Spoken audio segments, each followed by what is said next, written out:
வணக்கம் மக்களே, நீங்க பார்க்கிறது தி லோன் வுல்ஃப் சேனல். நான் எஸ்கே. இன்னைக்கு நம்ம மார்வல் சினிமேட்டிக் யூனிவர்ஸோட செகண்ட் டெலிவிஷன் சீரீஸா ரிலீஸ் பண்ணப்பட்ட the Falcon and the Winter Soldier சீரீஸோட சீசன் 1 எபிசோட் 3 முழு கதை விளக்கத்தை தான் இந்த வீடியோல பார்க்க போறோம். இது வரைக்கும் நீங்க நம்ம சேனலை சப்ஸ்கிரைப் பண்ணலனா மறக்காம சேனலை சப்ஸ்கிரைப் பண்ணிக்கோங்க. ப்ரீவியஸ் எபிசோட்ஸோட எக்ஸ்பிளனேஷன் வீடியோஸோட லிங்க் டிஸ்கிரிப்ஷன்ல இருக்கு, பார்க்காதவங்க செக் பண்ணி பாருங்க. போன எபிசோட்ல ஃபால்கனும் வின்டர் சோல்ஜரும் சேர்ந்து பிளாக் ஸ்மாஷர்ஸோட லொகேஷனை கண்டுபிடிச்சு அவங்கள போய் அட்டாக் பண்ணாங்க. அப்பதான் பிளாக் ஸ்மாஷர்ஸ் 8 பேருக்குமே சூப்பர் ஸ்ட்ரென்த் இருக்குன்னு தெரிஞ்சுது. புது கேப்டன் அமெரிக்காவும் பேட்டில் ஸ்டாரும் பக்கி அண்ட் சாமை ட்ராக் பண்ணி அந்த இடத்துக்கு வந்து அவங்களுமே பிளாக் ஸ்மாஷர்ஸோட சண்டை போட்டாங்க. 4 பேரும் அவங்க கூட சண்டை போட்டு அவங்கள தடுக்க முடியல. பக்கி சாமை கூப்பிட்டு போய் இசையான்ற யாருக்குமே தெரியாத ஒரு முக்கியமான சூப்பர் சோல்ஜரை இன்ட்ரோடியூஸ் பண்ணான். இசையாக்கு யுஎஸ் கவர்மெண்ட் துரோகம் பண்ணிடுச்சு, அதனால 30 வருஷம் அவரு ஜெயிலியே அடைக்கப்பட்டிருந்தாரு. சாம் அண்ட் பக்கி பிளாக் ஸ்மாஷர்ஸை எப்படி கண்டுபிடிக்கிறதுன்னு யோசிக்கிறப்ப ஜீமோ கிட்ட ஹெல்ப் கேட்கலான்னு பக்கி முடிவு பண்றான். இதான் போன எபிசோட்ல நடந்தது. சரி வாங்க, இப்ப நம்ம the Falcon and the Winter Soldier சீரீஸோட சீசன் 1 எபிசோட் 3 முழு கதை விளக்கத்தை பார்க்கலாம்.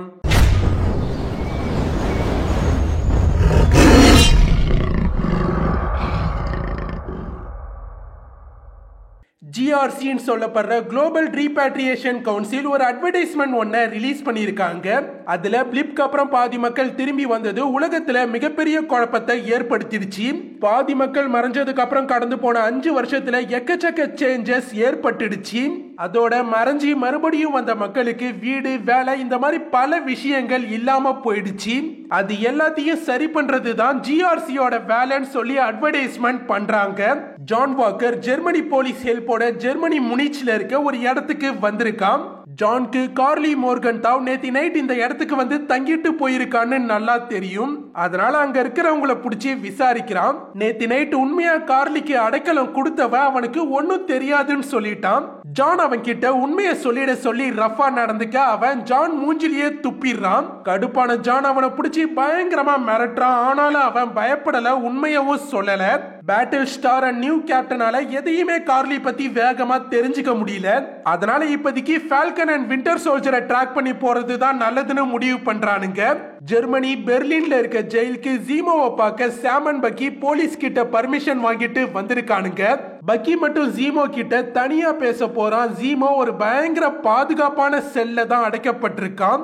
ஜீமோ பக்கிய பார்த்ததும் முன்னாடி வின்டர் சோல்ஜரை கட்டுப்படுத்த ஹைட்ரா யூஸ் பண்ண வார்த்தைகளை சொல்றான். பக்கி அதெல்லாம் இப்ப வேலைக்காகாதுன்னு சொல்ல ஜீமோ எனக்கு தெரியும், சும்மா நீ எப்படி ரியாக்ட் பண்றன்னு பார்க்க தான் அதை சொல்லி பார்த்தேன்னு சொல்றான். பக்கி யாரோ சூப்பர் சோல்ஜர் சீரமை மறுபடியும் உருவாக்கிட்டாங்க, அது யாருன்னு எனக்கு தெரியணும்னு கேட்க ஜீமோ எனக்கும் கரெக்டா யாரு பண்ணிருப்பாங்கன்னு தெரியாது, ஆனா எங்க தேட ஆரம்பிக்கணும்னு எனக்கு தெரியும்னு சொல்றான். இப்ப பக்கி சாம் கிட்ட வந்து நம்ம ஜீமோவை ஜெயில பிரேக் பண்ணி வெளில கொண்டு வரணும்னு சொல்றான். ஆனா சாம்க்கு அதுல சுத்தமா விருப்பம் இல்ல.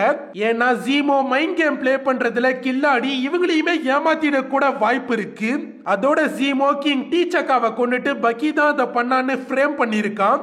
பக்கி 8 சூப்பர் சோல்ஜர்ஸ் வெளில இப்ப நடமாடிக்கிட்டு இருக்காங்க, அவங்கள தடுக்கிறது தான் ரொம்ப முக்கியம்னு சொல்லி ஜீமோவை ஜெயில பிரேக் பண்ணி வெளில கொண்டு வர சாமையும் ஒத்துக்க வச்சுட்டான். ஆனா ஜீமோ தப்பிச்சுட்டான்னு வகாண்டன்ஸ்க்கு தெரிஞ்சா அவங்களுமே சும்மா இருக்க மாட்டாங்க.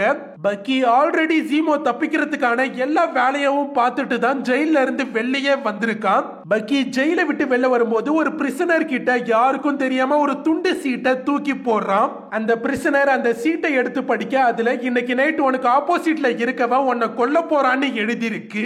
உடனே அந்த பிரிசனர் அவனுக்கு ஆப்போசிட்ல இருந்தவனை அடிக்க அந்த சண்டை அந்த ஜெயிலியே பெரிய சண்டையா மாறுது. அங்க இருந்த போலீஸ் எல்லாருமே அந்த சண்டையை தடுக்க போறாங்க.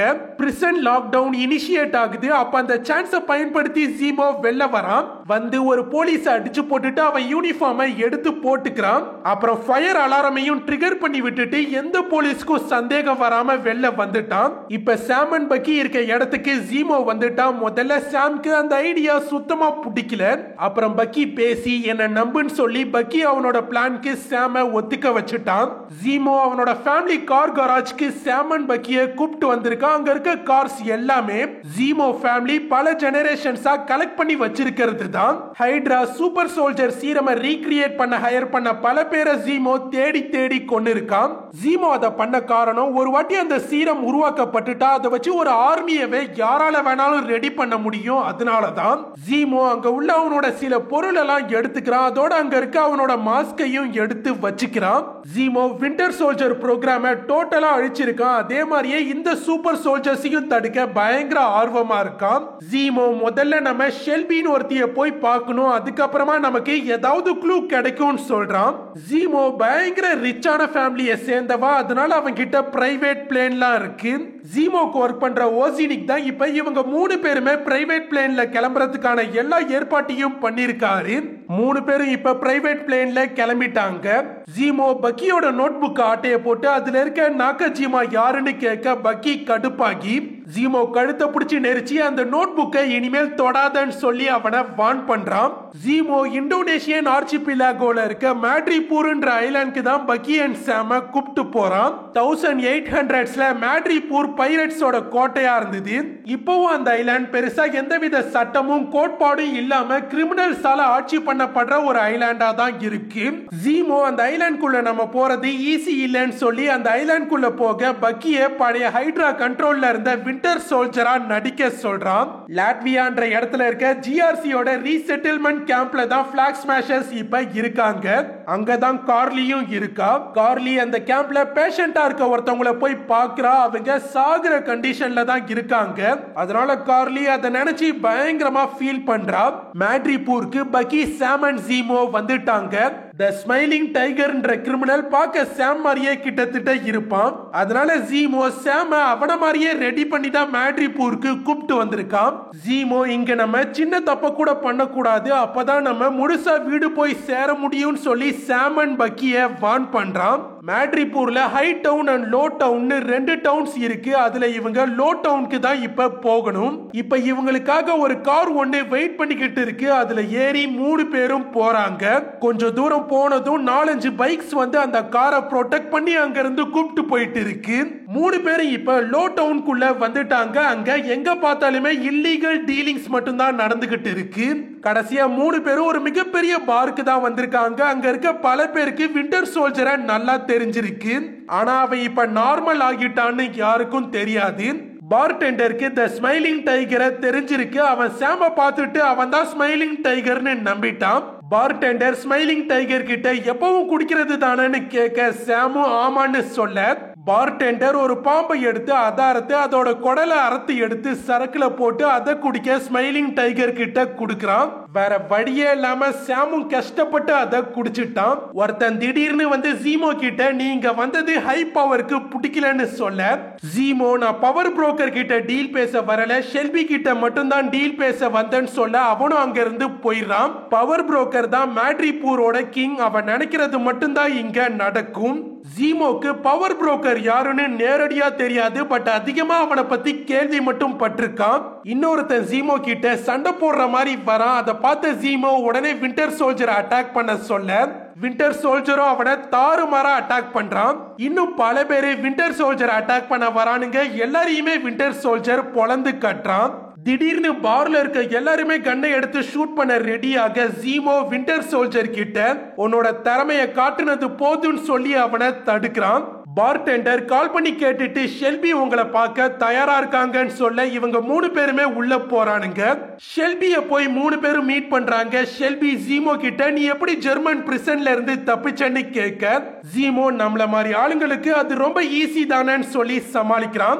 ஜீமோ உனக்கு சூப்பர் சோல்ஜர் சீரம் பத்தி என்ன தெரியுமோ அதை என்கிட்ட சொல்லு, அதுக்கு பதிலா நான் உனக்கு விண்டர் சோல்ஜரை தர அதோட அவனை கண்ட்ரோல் பண்ணக்கூடிய கோட் வேர்ட்ஸையும் தரேன்னு சொல்லி டீல் பேசுறான்.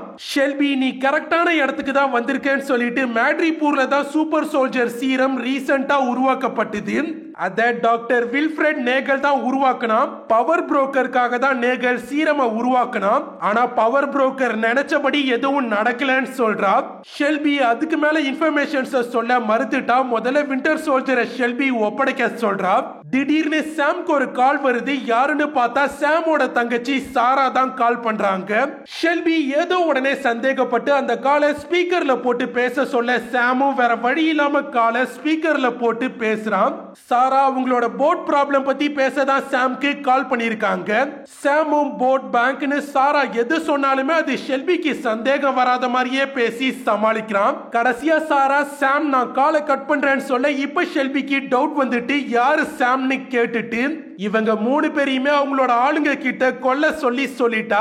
திடீர்னு வெளில இருந்து யாரோ ஷெல்பியை ஷூட் பண்ணி அவளை கொன்னு போட்டுட்டாங்க. இவங்க 3 பேரும் அங்க இருந்த ஷெல்பி ஆளுங்களை அடிச்சு போட்டுட்டு கிளம்பிட்டானுங்க. 3 பேருக்கும் ஷெல்பியை இவங்க தான் கொன்ன மாதிரி யாரோ அதை இவங்க மேல பின் பண்ண பாக்குறாங்கன்னு புரியுது. மேட்ரிபூர் கிரிமினல்ஸ் எல்லாருக்கும் ஷெல்பியை கொன்னுட்டாங்க, கில்லர்ஸ் கொல்றவங்களுக்கு 1K பவுண்டின்னு மெசேஜ் வருது. மெசேஜ பார்த்த எல்லாரும் டக்குன்னு கன்ஸை எடுத்து இவங்க 3 பேர் மேலயுமே ஃபயர் பண்ண ஆரம்பிக்கிறாங்க. பக்கி, சாம் அண்ட் ஜீமோ தலை தெறிக்க அந்த இடத்தை விட்டு வேகமா ஓடுறாங்க. யாரோ ஒரு ஷூட்டர் எனிமீஸ் மேல ஃபயர் பண்ணி இவங்க 3 பேரையுமே காப்பாத்திக்கிட்டு இருக்காங்க. அது யாருன்னு இவங்களுக்கும் தெரியல. அப்புறம் தான் அந்த இடத்துக்கு சடனா ஷாரன் கார்ட்டர் வரா. அவ தான் ஷெல்பியவும் ஷூட் பண்ணிருக்கா. இவங்களையுமே ஷூட்டர்ஸ் கிட்ட இருந்து காப்பாத்தி இருக்கா. Sharon Carter Captain America and Sam வில்சனுக்காக US கவர்மெண்ட் கிட்ட இருந்து கேப்டன் ஷீல்டையும் ஃபால்கன் சூட்டையும் திருடி கொண்டு வந்து கொடுத்தா. அதை பண்ணதால US கவர்மெண்ட் கிட்ட இருந்து மறைஞ்சு வாழ வேண்டிய நிலைமை அவளுக்கு ஏற்பட்டது. அதனாலதான் ஷாரன் மறைஞ்சு வாழ ஏத்த இடமான மேட்ரிபூருக்கு வந்து செட்டில் ஆகியிருக்கா. அவெஞ்சர்ஸ் US கவர்மெண்ட் கிட்ட சொல்லி ஷாரன் நேம கிளியர் பண்ணவே இல்ல. அதனாலதான் கடைசி வரைக்கும் அவ மேட்ரிபூர்லயே இருந்திருக்கா. ஷாரனுக்கு என்னதான் சாம், பக்கி அண்ட் ஜீமோ மேல கோவம் இருந்தாலும் அவங்களுக்கு ஹெல்ப் பண்ண முடிவு பண்ணிட்டா. ஷாரன் அவளுக்கு ஹை டவுன்ல ஒரு இடம் இருக்குன்னு சொல்லி அங்க 3 பேரையும் கூப்பிட்டு போறா. ஷாரன் இவங்க 3 பேரையும் பயங்கர ரிச்சான ஒரு ஆர்ட் கேலரிக்கு தான் கூப்பிட்டு வந்திருக்கா. மேட்ரிபூர்ல ஷாரன் மட்டும் நல்லவளா வாழ முடியாது. அதனால அவ பயங்கர காஸ்ட்லியான ஆர்ட்ஸை திருடி கலெக்ட் பண்ணி விக்கிற வேலையை தான் பார்த்துக்கிட்டு இருக்கா. சாம் ஷாரனுக்கு கால் பண்ணாததுக்கு சாரி கேட்கிறான். பிளிப்க்கு முன்னாடி வரைக்கும் கேப்டன் அண்ட் சாமுமே கவர்மெண்ட் கிட்ட இருந்து ஓடிக்கிட்டு தான் இருந்திருப்பாங்க. அப்புறம் ராஃப்ட் ஜெயிலையுமே அடைக்கப்பட்டிருப்பாங்க. அதுக்கப்புறம் பிளிப் ஏற்பட்டது. அவெஞ்சர்ஸால அந்த ப்ராப்ளமை மட்டும்தான் அப்ப கான்சென்ட்ரேட் பண்ண முடிஞ்சது. அதனாலதான் ஷாரன் நேம கிளியர் பண்றத பத்தி யாரும் யோசிக்கல. ஷாரன் எதுக்காக நீ ஷீல்ட விட்டு கொடுத்த, உண்மையா உனக்கும் அதை கவர்மெண்ட் கிட்ட ஒப்படைக்க மனசு இல்லைன்னு எனக்கு தெரியும்னு சொல்லி கேட்க சாம் ஒன்னும் சொல்லாம அமைதியா இருக்கான். சாம் ஷாரன் கிட்ட சூப்பர் சோல்ஜர் சீரமை ரீக்ரியேட் பண்ண டாக்டர் வில்ஃப்ரெட் நேகலை கண்டுபிடிக்க ஹெல்ப் கேட்கிறான். ஷாரன் அவன் பவர் புரோக்கர் ஆளு, ரிஸ்க் அதிகம்னு சொல்ல சாம் நான் உன்னோட நேம கிளியர் பண்றேன், எனக்கு நீ இந்த ஹெல்ப்பை மட்டும் பண்ணுன்னு கேட்க ஷாரனும் ஹெல்ப் பண்ண ஒத்துக்கிட்டா. மேட்ரிபூர் ஹை டவுன்ல ஒரு பார்ட்டி நடக்குது. அங்கதான் ஜீமோ, பக்கி அண்ட் சாம் போயிருக்காங்க. ஷாரனும் அங்கதான் டாக்டர் நேகல் இருக்க இடத்தை பத்தி அவளுக்கு தெரிஞ்ச சோர்சஸ் கிட்ட விசாரிச்சுக்கிட்டு இருக்கா. பேரன் ஜீமோ அந்த பார்ட்டியை பயங்கரமா என்ஜாய் பண்ணிக்கிட்டு இருக்கான். ஷாரனும் டாக்டர் நேகல் லொகேஷனை தெரிஞ்சுக்கிட்டா. எல்லாரும் இப்போ ஒரு கண்டெய்னர் போர்ட்டுக்கு தான் வந்திருக்காங்க. ஷாரன் டாக்டர் நேகல் இருக்க கண்டெய்னரை 3 பேருக்கும் காட்டிட்டு அவங்க போய் நேகல்கிட்ட பேசிட்டு வர்ற வரைக்கும் வெளில பாதுகாப்புக்காக வெயிட் பண்றதா ஷாரன் சொல்லிட்டு போறா. 3 பேர் அந்த கண்டெய்னருக்குள்ள போறாங்க. ஆனா அந்த கண்டெய்னர் எம்டியா இருக்கு, உள்ள ஒண்ணுமே இல்ல. ஜீமோ கண்டெய்னரோட இன்னொரு பக்கம் போய் செக் பண்றான். அப்பதான் அங்க இன்னொரு டோர் இருக்குன்னு தெரியுது. அது வழியா 3 பேரும் உள்ள போறானுங்க. அந்த கண்டெய்னருக்குள்ள பக்காவா ரெடி பண்ணப்பட்ட ஒரு ஹைடெக் லேப் இருக்கு. டாக்டர் நேகல் அங்க ஒர்க் பண்ணிக்கிட்டு இருக்கான். 3 பேரும் கன் பாயிண்ட்ல உள்ள போய் அவனை மிரட்டி சூப்பர் சோல்ஜர் சீரம் பத்தி கேக்குறானுங்க. ஷாரன் பவுண்டி ஹண்டர் ஸ்போர்ட்குள்ள வந்துட்டதை பார்த்துட்டு சாம்க்கு தகவல் கொடுக்கறா. அப்புறம் ஷாரன் அவனுங்களோட சண்டை போடவும் ஆரம்பிக்கிறா. இவனுங்க என்னதான் மிரட்டினாலும் நேகல் வாயை திறந்து எதையும் சொல்ல மாட்டான். ஷாரன் தாறுமாறா பவுண்டி ஹண்டர்ஸ போட்டு பொளந்து எடுத்துக்கிட்டு இருக்கா. பக்கி கன்னால தரையில ஷூட் பண்ணி காட்டி நேகலை மிரட்ட அவனும் பயந்துட்டான். உண்மையெல்லாம் சொல்ல ஆரம்பிக்கிறான். ஹைட்ரா சைபீரியால அவங்களோட 5 வின்டர் சோல்ஜர் ப்ரோக்ராம் சப்ஜெக்ட்ஸையும் ஜீமோ கொன்னதுக்கு அப்புறம் டாக்டர் நேகலை அந்த ப்ரோக்ராமை கண்டினியூ பண்ண ஹையர் பண்ணாங்க. கொஞ்ச நாளைக்கு அப்புறம் ஹைட்ராவும் முழுசா அழிக்கப்பட்டதுக்கு அப்புறம் யுனைடெட் ஸ்டேட்ஸோட CIA நேகலை ஹையர் பண்ணிருக்காங்க. CIA கிட்ட ஒரு அமெரிக்கன் சூப்பர் சோல்ஜரோட பிளட் சாம்பிள்ஸ் கூட இருந்திருக்கு. சாம்க்கு அந்த பிளட் சாம்பிள்ஸ் இசையா பிராட்லியோடது தான் புரியுது. CIA கொடுத்த பிளட் சாம்பிள்ஸ்ல சூப்பர் சோல்ஜர் சீரம் செமி ஸ்டேபிளா தான் இருந்திருக்கு. இருந்தாலுமே நேகல் கஷ்டப்பட்டு விடாம தொடர்ந்து ஒர்க் பண்ணி சீரமோட நெசசரி காம்பவுண்ட்ஸ் என்னன்னு கண்டுபிடிச்சான். நேகல் ஒரு பெர்ஃபெக்ட்டான சூப்பர் சோல்ஜர் சீரமை ரெடி பண்ணி முடிக்க போன நேரத்துல தானோஸ் ஸ்னாப்பால பிளிப்ல மறைஞ்சிட்டான். 5 வருஷத்துக்கு அப்புறம் நேகல் திரும்பி வந்தப்ப அந்த ப்ரோக்ராமை க்ளோஸ் பண்ணிட்டாங்க. நேகல் வேற வழி இல்லாம மேட்ரிபூருக்கு வந்தான். பவர் புரோக்கர் நேகல் பத்தி தெரிஞ்சுக்கிட்டதும் அவனோட ரிசர்ச்க்கு தேவையான எல்லா ஃபண்டிங்ஸையும் பண்ணான். கடைசியா நேகல் 20 சூப்பர் சோல்ஜர் சீரம்ஸை உருவாக்கினான். ஆனா Black Smashers leader Karli Morgan தான் பிளான் பண்ணி அந்த சீரம்ஸை திருடிட்டா. நேகல் பவர் புரோக்கர் கண்டிப்பா கார்லியை விடமாட்டான்னு சொல்ல சாம் கார்லி இப்ப எங்க இருக்கான்னு கேட்க நேகல் எனக்கு தெரியாது, ஆனா அவ 2 நாளைக்கு முன்னாடி ஒரு கால் பண்ணி டோனியா மடானின்ற உமனுக்கு என்ன ஹெல்ப் வேணாலும் பண்றேன்னு சொல்லியிருக்கா. டோனியா மடானிக்கு டியூபர்குலோசிஸ் இருக்கு. இப்ப ஓவர் பாப்புலேஷனால அவங்க ஒரு கேம்ப்ல தான் இருக்காங்கன்னு சொல்றான். ஷாரன் இன்னமுமே வெள்ள அந்த பவுண்டி ஹண்டர்ஸோட சண்டை போட்டுக்கிட்டு தான் இருக்கா. பக்கி இந்த லேப்ல இன்னும் எத்தனை சீரம்ஸ் இருக்குன்னு மிரட்டி கேட்க நேகல் ஒன்னும் இல்லைன்னு சொல்லிட்டான். ஷாரனும் லேப்குள்ள வந்து நமக்கு டைம் இல்ல உடனே கிளம்பணும்னு சொல்ல திடீர்னு ஜீமோ கன்னை எடுத்து நேகலை சுட்டு தள்ளி கொன்னு போட்டுட்டான். அதே நேரம் வெளில இருந்த பவுண்டி ஹண்டர் ஒருத்தன் லான்ச்சரால லேப் இருந்த கண்டெய்னர் மேல ஃபயர் பண்ணி லேபை பிளாஸ்ட் பண்ணிட்டான். லேப் மொத்தமும் டேமேஜ் ஆகிட்டு ஆனா இவங்க 4 பேரும் ஒன்னும் ஆகாம தப்பிச்சுட்டாங்க. இருந்தாலுமே அந்த லேப்ல இருக்க எக்ஸ்ப்ளோசிவ் கெமிக்கல்ஸ் எல்லாமே நெருப்புல பட்டு வெடிக்க போகுது. முதல்ல ஜீமோ தனியா தப்பிச்சு வெளில போயிட்டான். அப்புறம் இவங்க 3 பேரும் தனியா தப்பிச்சு வெளில வந்துட்டாங்க. அப்புறம் லேபும் வெடிச்சு செதறிடுது. ஷாரன் பக்கி அண்ட் சாம விடாம பவுண்டி ஹண்டர் ஷூட் பண்ணிக்கிட்டே இருக்காங்க. இவங்களும் அவங்க மேல ஃபயர் பண்ணிக்கிட்டே இருக்காங்க. இவங்க 3 பேர்கிட்டயும் புல்லட்ஸ் காலியாகிட்டு அப்ப பவுண்டி ஹண்டர்ஸ் அவங்கள சுத்தி வளைச்சிட்டாங்க. ஜீமோ அவனோட மாஸ்கை எடுத்து போட்டுக்கிட்டு வந்து ஒரு கேஸ் கண்டெய்னர் மேல ஃபயர் பண்ணி அந்த இடத்தையே வெடிச்சு செதற விட்டு அங்க இருந்த பவுண்டி ஹண்டர்ஸ் எல்லாரையும் காலி பண்ணிட்டான். இன்னமுமே பவுண்டி ஹண்டர்ஸ் வந்துகிட்டே இருக்காங்க. இவங்களுமே சண்டை போட்டுக்கிட்டு தப்பிச்சு ஓடிக்கிட்டே இருக்காங்க. ஜீமோ ஒரு கண்டெய்னர்ல இருந்த காரை பார்த்துட்டு அதை எடுத்துக்கிட்டு வந்து மத்த 3 பேருக்கும் லிஃப்ட் கொடுக்கறான். சாம் ஷாரனை யுனைடெட் ஸ்டேட்ஸ்க்கே வந்துட சொல்ல ஷாரன் இப்போதைக்கு வேணான்னு சொல்லிட்டு கிளம்பிட்டா. அப்புறம் கார்ல அங்க இருந்து பக்கி சாம் அண்ட் ஜீமோ கிளம்பிட்டாங்க. ஷாரனோட அசிஸ்டன்ட் காரோட வந்து அவளுக்காக வெயிட் பண்ணிக்கிட்டு இருக்கா. அங்க வந்த ஷாரன் நமக்கு எக்கச்சக்க ப்ராப்ளம்ஸ் கிரியேட் ஆகிடுச்சுன்னு சொல்லிட்டு அந்த கார்ல ஏறி கிளம்பிட்டா. கார்லி வில்லினியஸ்ன்ற இடத்துல இருக்க ஜிஆர்சி சப்ளை டெப்போக்கு வெளில தான் வெயிட் பண்ணிக்கிட்டு இருக்கா. பிளிப்க்கு அப்புறம் எக்கச்சக்க பேர் அவங்க முன்னாடி தங்கியிருந்த வீடுகளை இழந்து நடு ரோட்க்கு வர நிலைமை ஏற்பட்டுது. அந்த மாதிரி நிலைமை தான் பிளாக் ஸ்மாஷர்ஸை சேர்ந்த 8 பேருக்கும் ஏற்பட்டுது. அந்த டைம்ல மேட்ரிபூர்ல இருந்த இந்த 8 பேரும் ஒன்னா சேர்ந்து அவங்கள மாதிரி மக்களுக்காக போராட முடிவு பண்ணாங்க. அப்புறம் தான் சூப்பர் சோல்ஜர் சீரம் பத்தி அவங்களுக்கு தெரிய வந்து அதை பவர் புரோக்கர் கிட்ட இருந்து பிளான் பண்ணி திருடி சீரம் அவங்க இன்ஜெக்ட் பண்ணிக்கிட்டு சூப்பர் சோல்ஜர்ஸா மாறினாங்க. பிளாக் ஸ்மாஷர்ஸ் அப்பதான் உருவாக்கப்பட்டது. இவங்க பிளிப்ல மறைஞ்சி மறுபடியும் வந்த மக்களால பாதிக்கப்பட்ட பிளிப்ல மறையாத மக்களுக்காக சூப்பர் ஸ்ட்ரென்த்தை பயன்படுத்தி போராட ஆரம்பிச்சாங்க. கார்லி இனிமேல் பவர் புரோக்கர் பத்தி கவலைப்பட தேவையில்ல, நேகல் மேட்ரிபூர்ல இறந்துட்டான். அதனால சூப்பர் சோல்ஜர்ஸ பவர் புரோக்கரால இனிமேல் உருவாக்க முடியாதுன்னு சொல்றா. கார்லி ஜிஆர்சி சப்ளை டெப்போவை அட்டாக் பண்ணதான் அந்த இடத்துக்கு வந்திருக்கா. ஜான் வாக்கர் ஜெர்மனி போலீஸ் கிட்ட விசாரிச்சு பக்கி அண்ட் சாம் ஜீமோவை பார்க்க வந்த அதே நாள்ல தான் ஜீமோ தப்பிச்சிருக்கான்னு தெரிஞ்சுக்கிறான். சோ ஜான் அவங்க தான் ஜீமோ தப்பிக்க ஹெல்ப் பண்ணிருக்காங்கன்னு கெஸ் பண்றான். ஜீமோவோட பிரைவேட் பிளேனுக்கு பக்கி சாம் அண்ட் ஜீமோ வந்துட்டாங்க. சாம் டோரஸ்க்கு கால் பண்ணி டோனியா மடானி பத்தின டீடைல்ஸை கலெக்ட் பண்ணி சொல்றான். சாமால இசியா பத்தி அவரோட பிளட்டை வச்சு ஆராய்ச்சி பண்ண டாக்டர் நேகலுக்கு கூட தெரியலன்றத சுத்தமா நம்ப முடியல. அந்த அளவுக்கு யுனைடெட் ஸ்டேட்ஸ் மோசமானதான்ற மாதிரி நினைக்கிறான். சாம் எல்லாமே கேப்டனோட ஷீல்டுக்காக தான் நடந்தது, அதை நான் யூஎஸ் கிட்ட கொடுத்து தப்பு பண்ணிட்டேன், அதை நானே அழிச்சிருக்கணும்னு சொல்ல அத பக்கியால ஏத்துக்க முடியல. பக்கி அந்த ஷீல்டு பல பேரை காப்பாத்திருக்கு, பல பேருக்கு நம்பிக்கையோட அடையாளமா இருந்திருக்கு. எனக்கும் அந்த ஷீல்டு ரொம்ப முக்கியமான ஒண்ணு. இப்ப இந்த உலகம் மோசமான நிலைமையில இருக்கு, நமக்கு புது கேப்டன் தேவைதான், ஆனா அது ஜான் வாக்கர் மட்டும் இல்லைன்னு சொல்றான். டோரஸ் சாம்க்கு கால் பண்ணி டோனியா பத்தின டீடைல்ஸ் சொல்றான். அவங்க இப்ப இறந்துட்டாங்க. ரீகான்ற பால்டிக் சீக்கு பக்கத்துல இருக்க சிட்டில தான் இறந்திருக்காங்க. ஜீமோ உடனே ஓசினி கிட்ட பிளேனோட கோர்ஸை மாத்தி கிளம்ப சொல்றான். பிளாக் ஸ்மாஷர்ஸ் ஜிஆர்சி டெப்போவை அட்டாக் பண்ணி அங்க இருந்த சப்ளைசஸ் எல்லாம் எடுத்துக்கிட்டு கிளம்புறாங்க. மிலிட்டரிய சேர்ந்த ஒருத்தன் பிளாக் ஸ்மாஷர்ஸ் கடுமையா திட்டுறான். அப்ப கார்லி, நீங்க 6 மாசத்துக்கான சப்ளைசஸ் சும்மா இங்க கொட்டி வச்சிருக்கீங்க.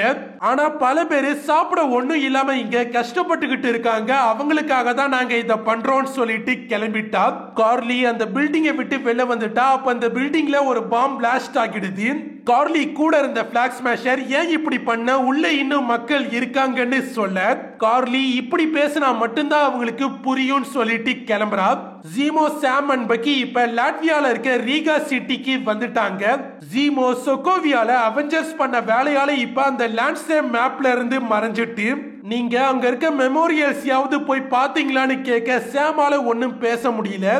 திடீர்னு பக்கி, நான் தனியா நடந்து போயிட்டு வரேன்னு சொல்லிட்டு போறான். அப்புறம் பார்த்தா வழியில கடந்த வகாண்டன் பீட்ஸை எடுக்கிறான். பக்கி அங்கங்க வைக்கப்பட்டிருக்க வகாண்டன் பீட்ஸை ஃபாலோ பண்ணி நடந்து போறான். கடைசியா வகாண்டன் டோரா மிலாஜ் வாரியர் ஐயோ அங்க வரா.